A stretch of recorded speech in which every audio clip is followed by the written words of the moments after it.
Օգոստոսի 8-ին Վաշինգտոնում կնքված խաղաղության գործարքը ձեռք բերված երկկողմ պայմանավորվածությունները գործնական տեսք են ստանում։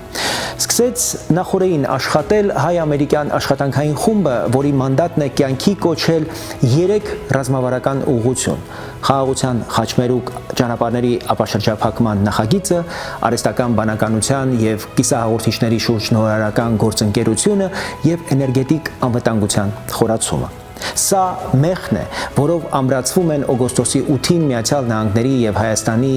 ղեկավարների միջև ձեռք բերված քաղաքական համաձայնությունները։ Ամերիկյան կողմը հստակ մտնում է մեր տարածաշրջան որպես երկարաժամկետ գործընկեր։ Դա նշանակում է ֆինանսավորում, տեխնոլոգիա, քաղաքական աջակցություն եւ անվտանգային նոր հաշվարկներ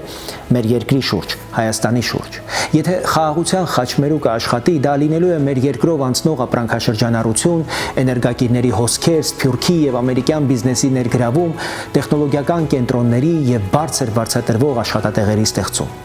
Ինչքան շատ կապ, բեռ, ներդրում եւ հետաքրություն անցնի Հայաստանով, այնքան ավելի բարձր կլինի Հայաստանի գինը ցանկացած բանակցության սեղանի շուրջ։ Հիմա ամենակարևորը հետեւյալն է՝ օգոստոսի 8-ի պայմանավորվածությունների իրականացումը չթողնել թղթերի մեջ։ Որքան արագ ու հետևողական աշխատեն այս աշխատանքային խմբերը, որքան հստակ արդյունքներ տեսնենք գետնի վրա, այնքան քիչ շանս կլինի նոր էսկալացիայի, նոր պատերազմի եւ այնքան մեծ կլինի խաղաղ, բաց, անվտանգ Հայաստանի